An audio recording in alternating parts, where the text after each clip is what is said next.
Good morning, and let's go ahead and get started.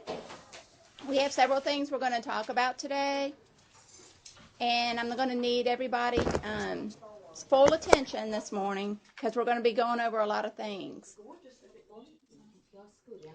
So today we're going to talk about food package updates that are to start April 1st.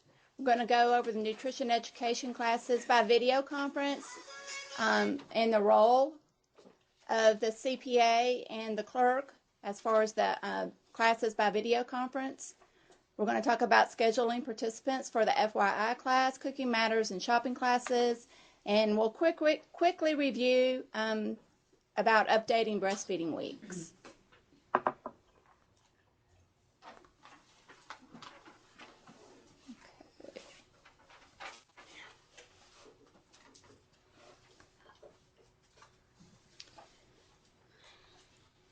Okay, so as far as the food package committee and the updates that are going to go into effect April 1st, one of them is white potatoes.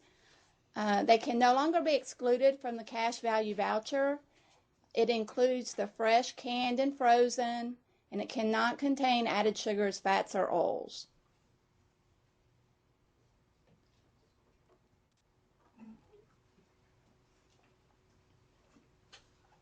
So there's a voucher wording update on the cash value voucher. It used to say no potatoes except for sweet potatoes or yams, and now it says just no products with added sugar, seasonings, fat, or oils. And then no creamed or candied vegetables. And again, this goes into effect April 1st.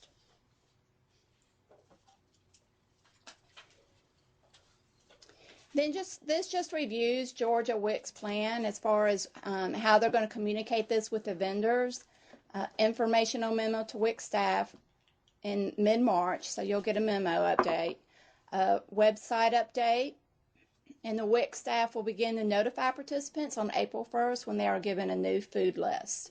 So we are going to be given a new food list, and all the food lists that you will have in clinic you're going to need to destroy. That's going to be important, okay?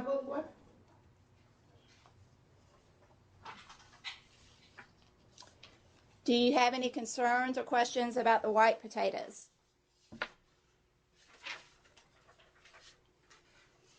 Okay. So this is just a few of the food list updates. They're talking about they're moving the image of fruits and vegetables above list of restrictions. They're removing white potato restrictions in the fruit and vegetable section, and they're changing the voucher wording on the cash value voucher at the bottom. As far as the bread section goes, the Sara Lee has a new package, and they no longer called classic. They're adding the IGA in the high top, the 64-ounce apple, grape, white grape, and they're adding the high top 64-ounce tomato. They're removing Scooby-Doo, the Special K multigrain, and Dolce de Leche Cheerios, and the cream of wheat instant to now list the original flavor only.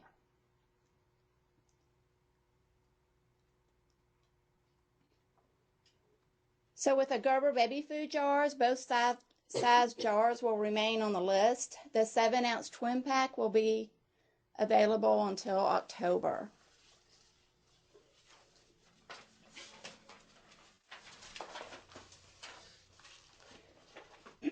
So with the food package 199, it prints one voucher, and that's what it says on the voucher. That's the current food package. 2 vouchers will now print. So you're going to have a voucher code 199 and a 200 voucher.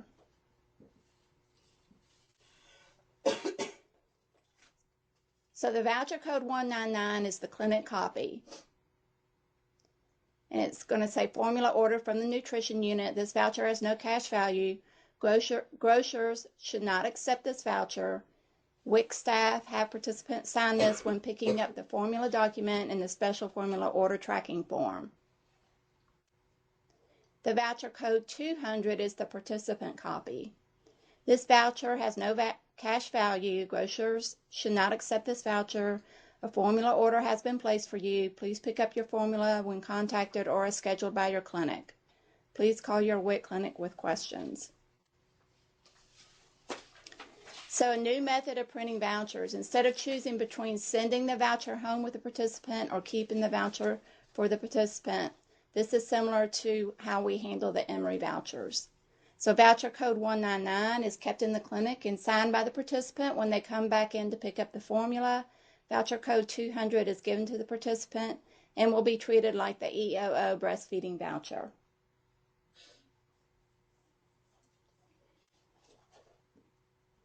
And then these are just some other updates.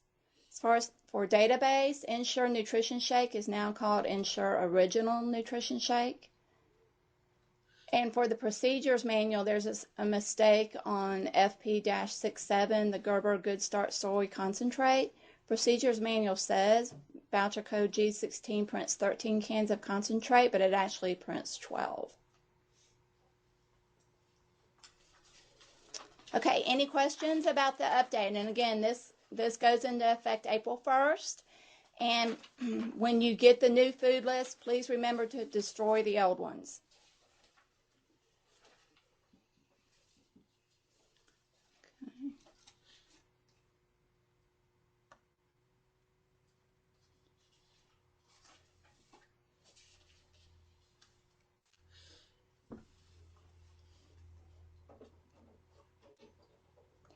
Okay, so this is our mission.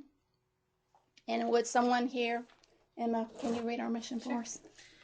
To safeguard the health of low-income women, infants, and children up to age 5 who are at nutrition risk by providing nutritious foods to supplement diets, information on healthy eating, and referrals to healthcare. Great, thank you. So the quote today is from Jim Collins, that good is the enemy of great. And what we're trying to do is we're trying to move to great. So if you're settling for good, that's our enemy. We're going to try to push forward, go into greatness, which of course with greatness comes a lot of changes and learning and everyone being patient with each other because we have a lot of changes going to affect this month. Good communication is going to be key to making sure things run as smoothly as possible. So let's talk a little bit about the nutrition education class by video conference. Let's talk about what the CPA role is going to look like. So for the CPA, you're going to be preparing for the class. Now the CPA will be however your manager designates who the CPA is for that week. It could be the CPA that handles the class for the month. That depends on your regional manager. But what your responsibility would be is to make sure everything is prepared for the class. So you're going to turn on the video conference equipment. You're going to make sure the video conference is scheduled for the nutrition education class for that unit. And you're going to have enough copies of handouts and any other materials ready for the participants. Again, all the materials can be found on core sites under the nutrition education class folder. Also, a lot of the outlines we're using are from that Touching Hearts, Touching Minds. So you can also pull it. Every clinic has that book too, so you can get it from there, but it is on core sites. The CPA role is to prepare for the class. You want to announce to participants that class is starting, and you want to use the following script. Basically, you're going to announce to them to make sure that they checked in with the clerk and that they gave their folder to the clerk before attending the class. This will ensure you will receive credit for the class and vouchers will be printed. After the class is completed, you will need to return to the clerk for your WIC folder and sign your voucher receipts. So that part is going to be a little bit different than what we've done in the past. So the CPA will have all the participants sign in, and they're going to make sure to attach the class outline to the sign-in sheet. So that's still the same. You're going to make sure that the mic is open, that the speaker light is green, which will allow the participants to converse with the class facilitator. And when the class begins, the CPA can leave and does not have to return the class. Just know this, once the class has started, once the facilitator has started the class, no one is allowed to join the class. The participant can complete an online nutrition education class. They can wait to see a nutritionist for an individual. They can be rescheduled for another class. We have the cooking classes. We're having those weekly, so it may be something that you can see if they're interested in being scheduled for one of the cooking classes. That's an opportunity for them to possibly, be rescheduled at that time if they choose not to do the nutrition ed class online, or if they don't want to stay to see a nutritionist for an individual.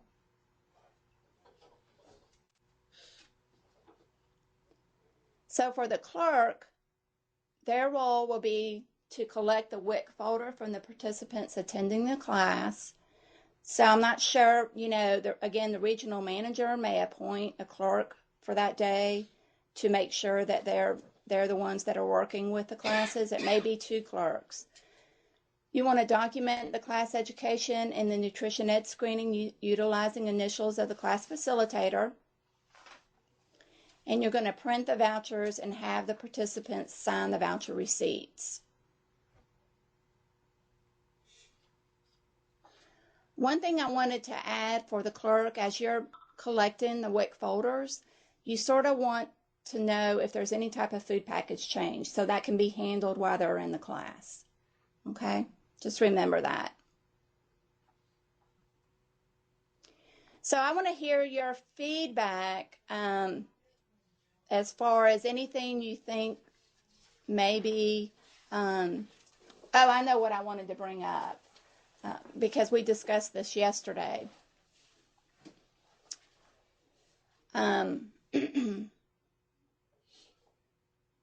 Okay, I just lost my train of thought. Who was I talking to yesterday? And we were talking about... Hey, Gwenna, it's Lindsay. Okay, thank you, Lindsay. I knew I would forget.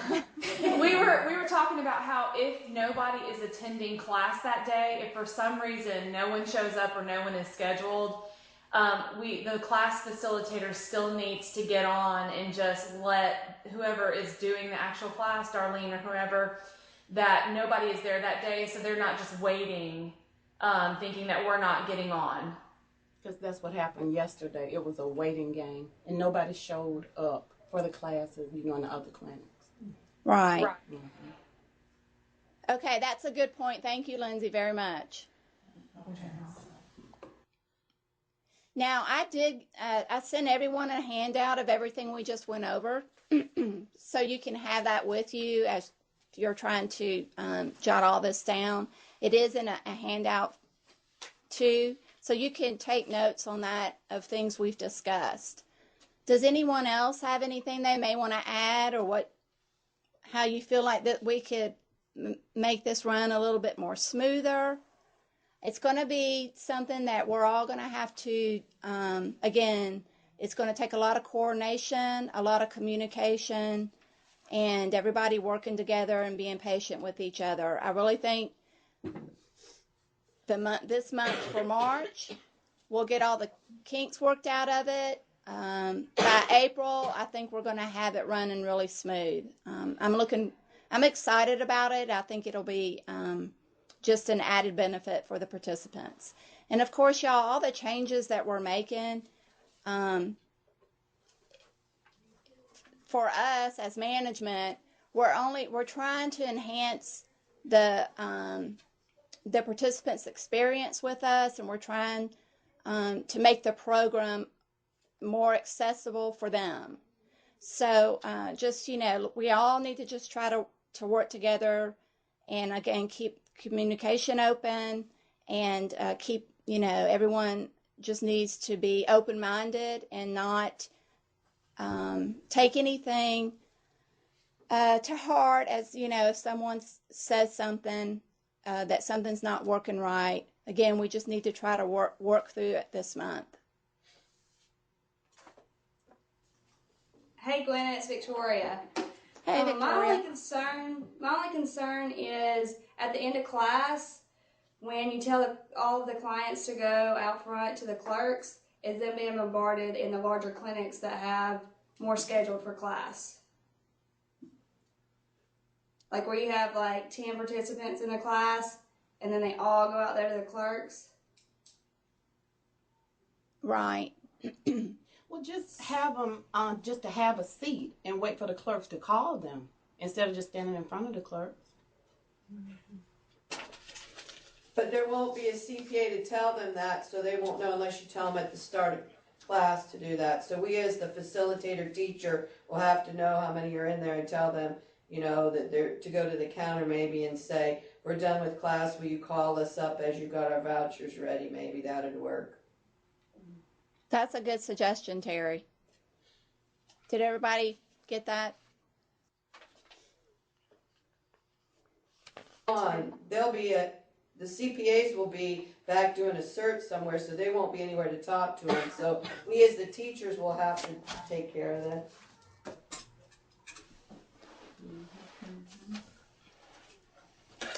Okay.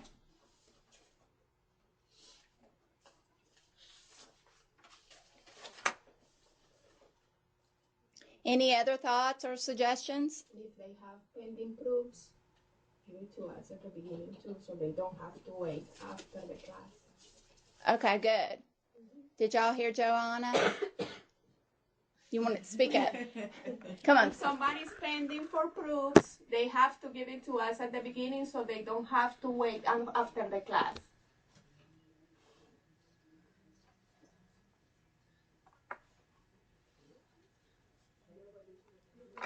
Hey, Gwenna, this is Blanche.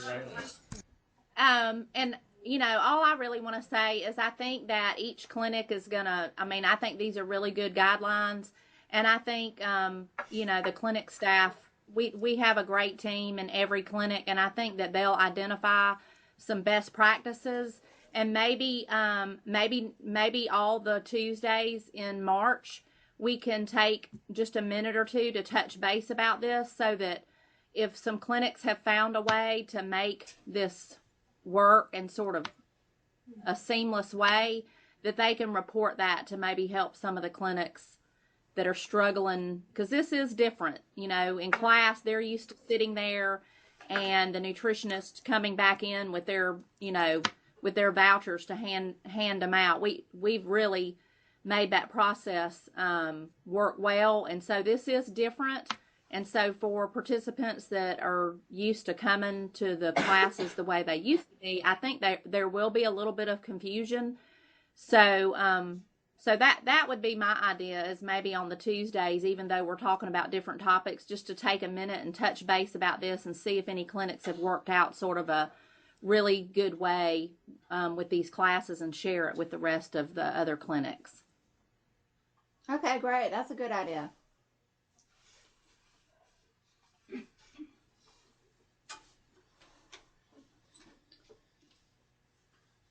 Okay, we'll just be thinking of some things that, and like Lance said, you know, jot things down of how you think things could be streamlined better, and we'll discuss it as the month goes on.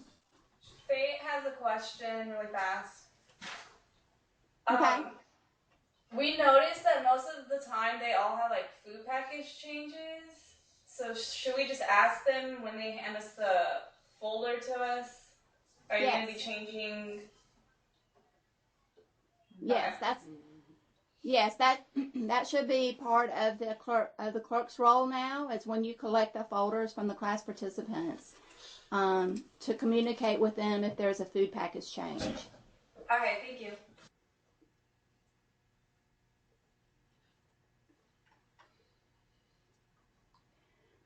Okay, so let's move on, unless there are any other questions about what we just discussed.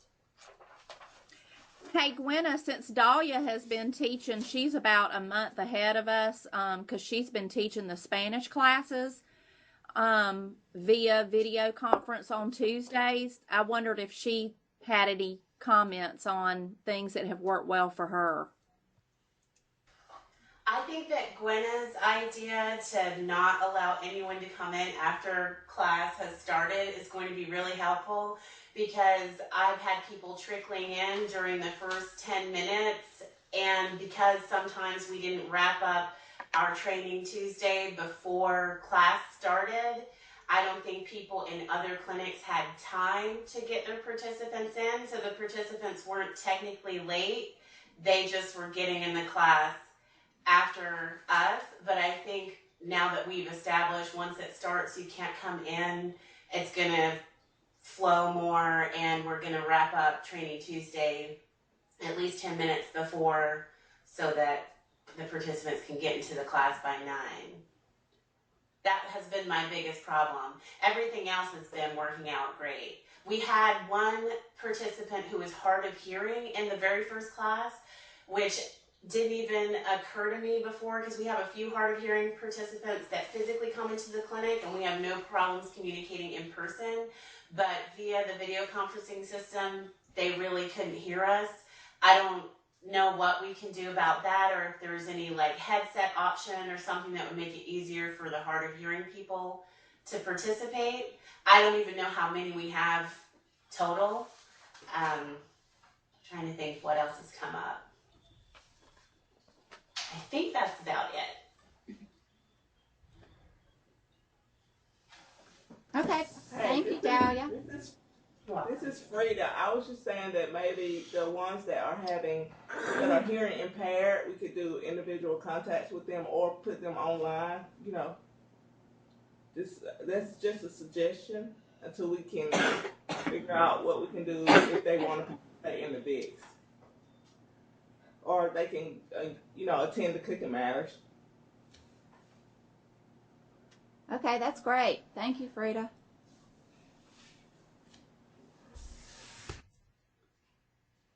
And Gwenna, this is Blanche. Just one last thing too, that we're like the last district in the state to be doing this.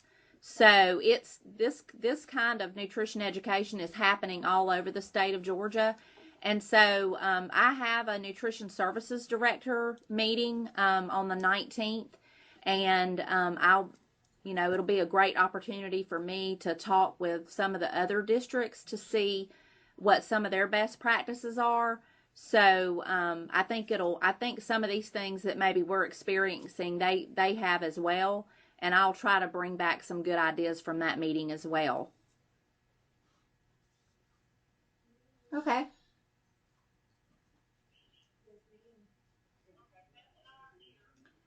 Okay, well, let's go ahead and start talking about scheduling secondary contacts. And of course, the Feeding Your Infant class.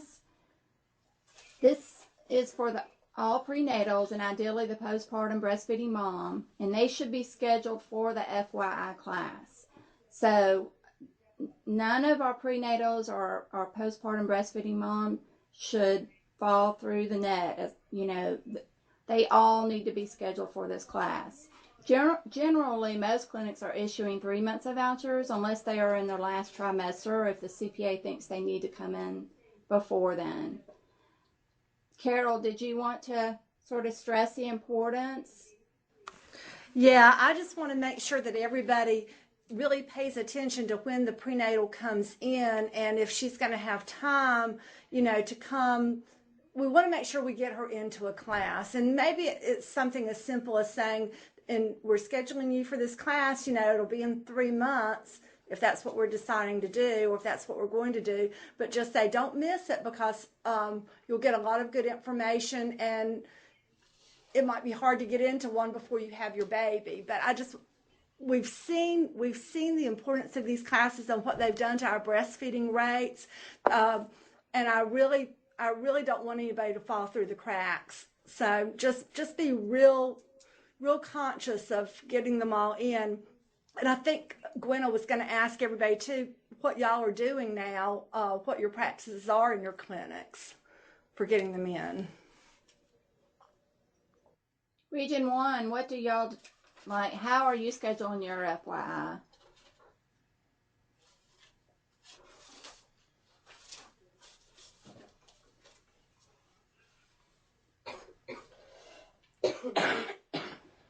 Gwenna, this is Lindsay. I don't know about the rest of the clinics in Region 1. I think we're all pretty much on the same page, but we are doing the 3 months, but a lot of hours do not come in the first trimester. So we're finding that we have to do a lot of hours in a month or two, depending on what other services they need. And there have been a couple times where, if we had to do their HRN in 2 weeks and then do their FYI class in a month, that's rare, but we have had to do that as well. So we're definitely, on the nutritionist side, we're making sure that we are coordinating their classes with their EDC date to make sure that they've got at least 1, maybe 2 opportunities to get that class in case they miss one. And Lindsay, I think that's working really well in Troup County because our classes are big there, and so it's telling me that they're getting in. Some of the other clinics, we're seeing a decline in the number of people that are in these FYI classes when they used to be huge, and now they're just a few in there. So I think the way y'all are doing it in Troup really does work very well because they're obviously getting in there. So that's good.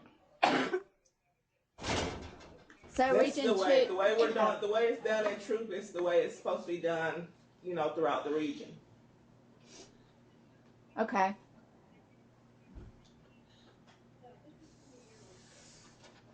Does it, any other Region 2, do you have something more to add, or is it y'all do the same? Are you finding most of yours coming in later in their third trimester, second or third trimester?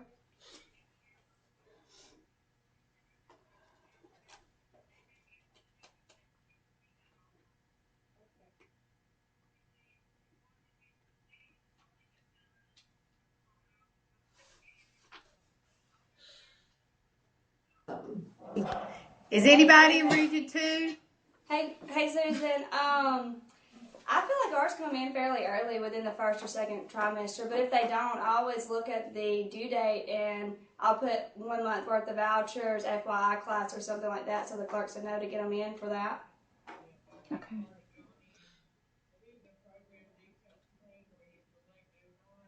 Region 3? Same thing. We have some that come in early. To do it twice.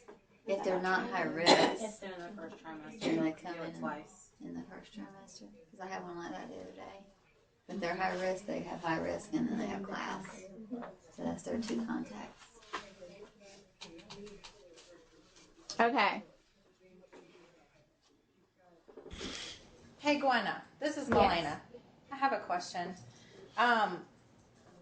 If I know that when they come in and they do come in during their first trimester, they're supposed to have 1 secondary contact for every trimester, correct? So then if they come in during their first trimester, their CERT would be their contact. Second trimester, they need a secondary. And then during their third trimester, they need a secondary. So do we schedule them for 2 FYI classes? Or what I like to do is I like to just bring them back in 3 months and do an NHRN just to check on them and talk to them and see how they're doing. So what works better? Right. 2 FYI classes? If they come in early enough, you can schedule them for 2 FYI classes. That would be great. Yes. Okay. I had one like that the other day that said she had taken the FYI so early in the first trimester she requested to do it again because I think she was pending or something. So she came in like twice in the first trimester. Okay. She got certified and then she was pending. So then she wanted to come back again after she had her HRN. So even though she was HRN, she actually wanted to do another one because the other one was so early. Great. That's good. Did y'all catch what Jessica said? I caught it. It's Carly. What I was going to say is what I had learned from Darlene is kind of going ahead and scheduling out what they would have like for the rest of the pregnancy. So, if we know that they need an HRN and they need a FYI, asking them, okay, so we've got these things that we'd like to accomplish, until the baby comes. What works for you? Do you want to do this in this month and this in this month? Is this going to work out, for your schedule? just kind of planning with them so they kind of know what's going to come, because sometimes I know in the bigger clinics they'll walk in and be like, I don't know why I'm here, like no one discussed this with me and I don't have time for this right now. And so at least just sitting there at the first cert and making a plan with them and saying, how about we do this here and this here and this is what's going to happen and why, because they want to know why. Does that make sense? Carly, that's a great idea. And I think that just goes to explaining, explaining what the FYI class is a little bit and what any of the services they're getting is. Because, just writing it on the back of their folder, they have no clue why they're there or what they're going to be doing. So the more we communicate with them and explain, the better their overall experience is. So, yeah, that's what everybody should be doing right there. Good. I was going to add to what Melena was saying about scheduling them for second and third nutrition contact. Of course, it's our policy to schedule them for, they have to complete an HRN contact if they're high risk. But we're also, requiring them to attend the FYI class, which is very beneficial to them. But I don't think that a second FYI class for them would be should be the standard unless that's what they want. Just give them options. They may want to go to a Cooking Matters class, or they may want to, complete a secondary education via another route. Online nutrition, Cooking Matters, Shopping Matters, something else. They may not necessarily want a second FYI class. Well, that is true, and that's part of explaining all their options. But what I want everybody to know is the FY classes are not the same. They're not ever the same. They're, we encourage them to bring their questions, and like Jessica said, somebody might have a question early in their trimester that they haven't even thought about later on in their trimester, and by that time, hopefully, they've done some research and they even have more questions to get answered. So remember that the FYI class is not so much a class but a discussion group to sort of see where they are and what they need, what needs to be addressed with them at that time. So I guess what I'm saying is if they have two FYI classes, it's not the same class. They're not getting the same information both times, and it's their opportunity to ask questions. But yeah, we do have a lot of other good options too. So I just want them to come to one, but if they want to come to more, and if they do come to more, they'll get more information each time they come. And hey, I wanted to speak to what Frida said, and what Carol's also saying is, I actually had a mom in Spalding a week or two ago, and she had gestational diabetes. She had just been diagnosed, and I was talking to her about all the classes that we offer, and she said, with this new diagnosis, I really think I need to know how to cook and how to shop for my disease state, and so I'd like to be able to do those too. And so I said, well, do you want to start off with the shopping class and then go to the cooking class, or we can do it the other way? And I said, you know what, if you wanted to go to this every week or every month, you could. You would just let Miss Darlene know, that, hey, this is a benefit for me. I'm really learning something, how to control what's happening, and I need some more information from you. I said, we'll sign you up for as many as you want to come to. Let's just make the plan for now, and then you just let us know what you need. And so, if we explain it to them that way, a lot of times they are more open to the class, instead of saying, you have to come to class. Why do I have to come to class? Well, here's the benefit of the WIC program. We're trying to educate you to make healthier choices. We have all these different things you can do. What works for you? And that's is the thing. I'm sorry. They're more on board when you explain everything to them along the way. Because when I was in Butts, I would schedule out. I would say, okay, FYI class, explain to them about the FYI class. And then I would ask them, would you be interested in taking another FYI class closer to your delivery date if you have any questions? And most of the time they agreed. And I would just schedule everything on that screen at that time. Okay, great. Everyone, thanks. I appreciate all your input on this. So this was the question that Carol was talking about. So that was good. I felt like we had a lot of good ideas and good suggestions for that. So let's talk a little bit about Cooking Matters and the shopping classes. And these classes should also be scheduled as priority. So we have the FYI class that's sort of priority for the group that we just discussed. And then we have the Cooking Matters and shopping classes. And we should sort of treat those as priority too. But again, it's all about how you describe it to the participant and how you're selling the classes to the participants. I don't want to go there yet. So what I'm going to ask you is just one person from each region, because we're sort of running out of time, but I want to get your idea of what key points do you verbalize to the participant when you're talking about Cooking Matters or Shopping Matters. This can come from the CPA or the clerk. So Region 1, are there a couple of key points that you try to sell them, the participants, on Cooking Matters, Shopping Matters?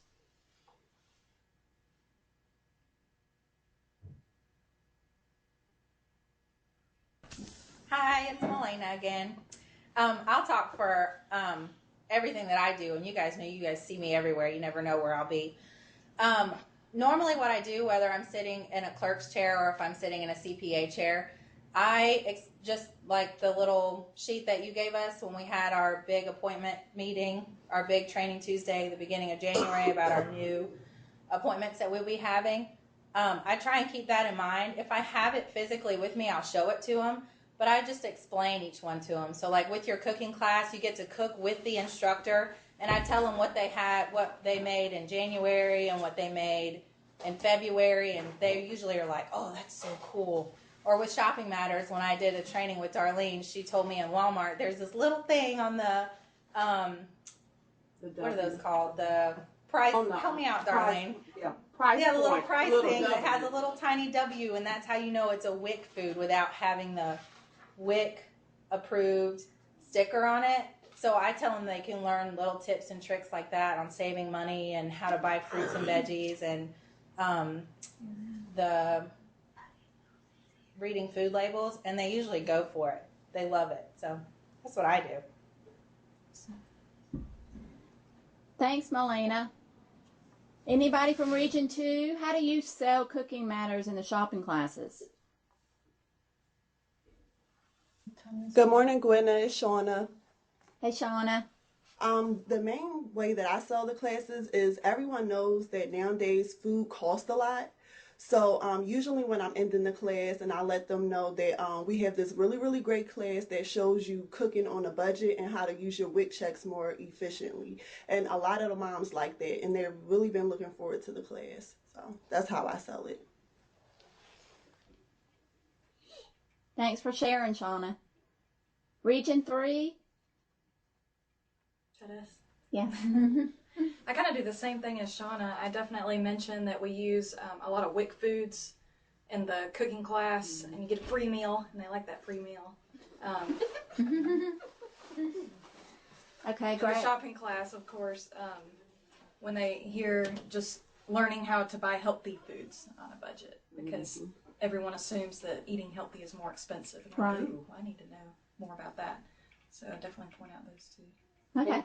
And then if you put emphasis on the recipes in the book, you can feed a family of 4 to 8 for $10.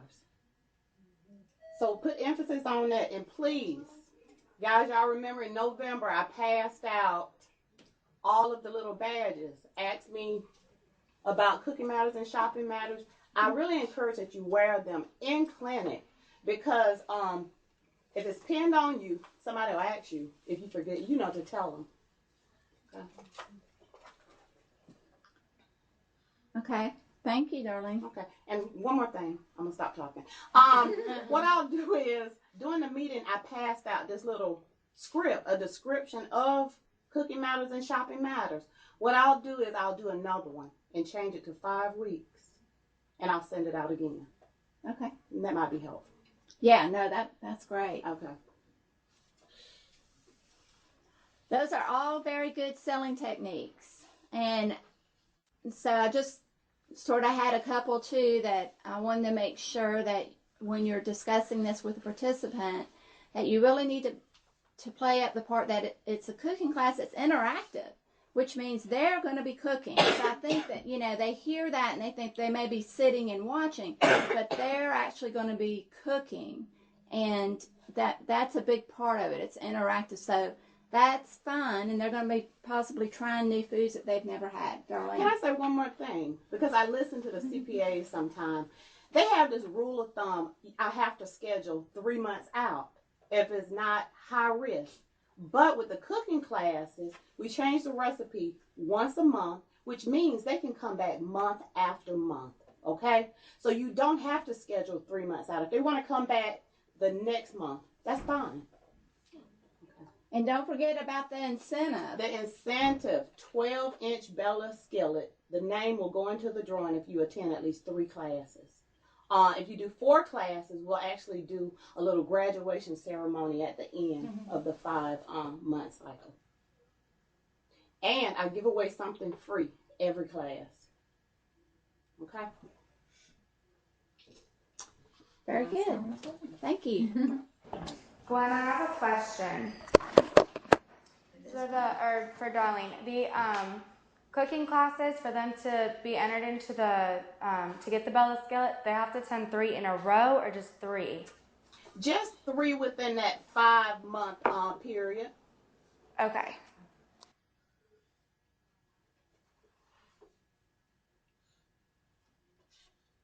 Hi, Darlene. This is Lisa in Carrollton. The badge you were talking about, could you send some or forward some to Carrollton, because I don't have one. Of course, I'll send an email, and you guys will have to laminate and just find a ribbon and tie on it and safety pin. Okay. I'll email it to you guys. Okay, thank you. You're welcome. Okay, I wanted to, those are all great points. So I just want to sort of summarize it up, that we have the FYI class, and we have specific category of participants we want for the FYI class, and then we have the cooking and the shopping matters class, and we want that to be priority. Now, as you're talking with the participant and you find that there's just no way they can make it to one of the classes, or they just seem that that's just not going to work with them, then you can give them the other options. But try to make the Cooking Matters shopping classes and the FYI class the priority for our participants. Then, again, if those don't work, then you have the other classes that they can attend, the video conference nutrition education class, or they can do the online nutrition ed modules. Okay? Any questions? Will the nutrition ed modules change anytime soon, or will they change periodically, like every so often? Some of the options. I know the state is looking at adding more, or possibly going with a different company to add more modules to it. But as of right now, what's on there is what they have. Okay. Since we're sort of running out of time, I'm not gonna go through the rest of the slides. We'll pick up with that at another Training Tuesday. But I sort of wanted, just for a few minutes, if y'all don't mind, talking a little bit. Lindsay, can you talk about what you're doing with National Nutrition Month? And I just think it'd be interesting for others to hear. Can you be more specific with the question? I don't understand what you're asking me. I'm sorry. What you're doing for National Nutrition Month and Region 1? For my RD yes. RD services? Or? Yes. Oh, okay. Well, I know some of the other regions have started this a lot sooner than I have, with just doing all our HRN services. But that is part of what we're doing here, specifically for National Nutrition Month. I have kind of marketed my services out to the pediatricians' offices and let them know that we do have a free consultation available during the month of March for anybody, any child in the community. But then also reiterated to them that for their WIC clients that they feel need ongoing RD services, just to remind them that I am here for that. And so that's part of what it was. The other thing that is just starting this month, but it's not necessarily in conjunction with National Nutrition Month, is what all of the other RDs have been doing, and that is doing all of the high-risk nutrition services for our region. So is that what you're looking for?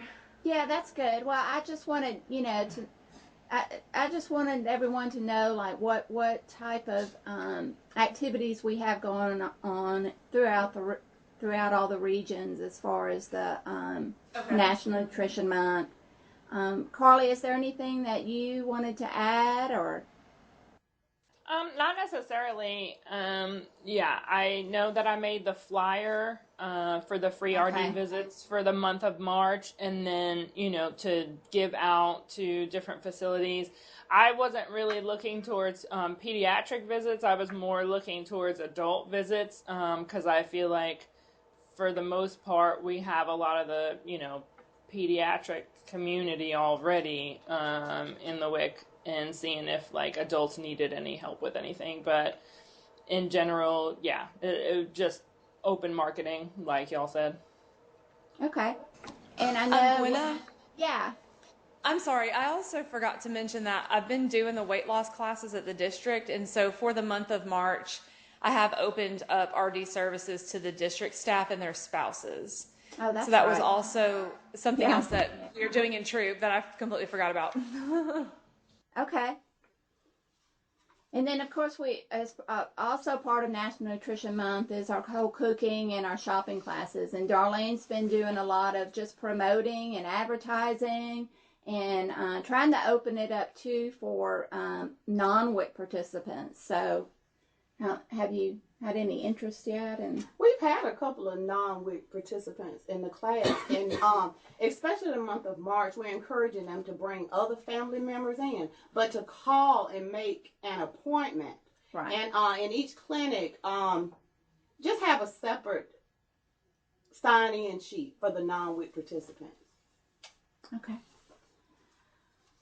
Hey, Gwenna, this is Blanche, and I just want to mention before we get off of the video conference, for all of the staff to be sure and go to the district4health.org website, and when you click on WIC, we've made some really nice changes to it.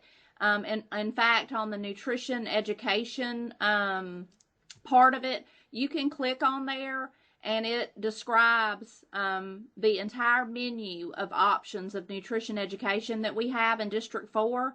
And for example, if they're interested in a cooking class, when they click on the cooking class, there's pictures of Darlene teaching the cooking matters. It describes the class in more detail, and they can actually click on an icon, and it sends an email to the call center, and they can sign up for cooking classes, shopping tours, general nutrition classes, all of that. They can sign up for it online. So I really want all the staff to become familiar with what that looks like so that you can promote that to the patients and the clients that we serve.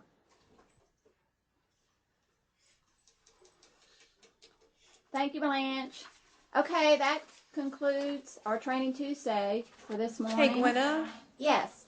I'm sorry. I just wanted to remind you about what we talked about yesterday about the scheduling the RDHRN services, and that it is the clerk's responsibility on the back end of the services to decide whether they go to the RDHRN or if they have multiple family members that have other services, so that not to expect the CPAs. Of course, the CPAs are still going to say refer to HRN or needs HRN services or whatever, but it won't specifically say needs to see RD. That the clerk will decide whether or not they have other services that need to be done in the family. Okay, thanks, Lindsay. I don't necessarily agree with that. I don't agree with what she said about not. I think it needs to say RDHR. Yeah, but we. Okay, we'll discuss that. We're gonna have to discuss that in no time. We need to get off, but that's something, Lindsay. Thank you for bringing that up. we'll discuss that further, but there does seem to be some miscommunication, and we need to hammer that out. So, and all right, well, that'll be all for now. Thank you for attending.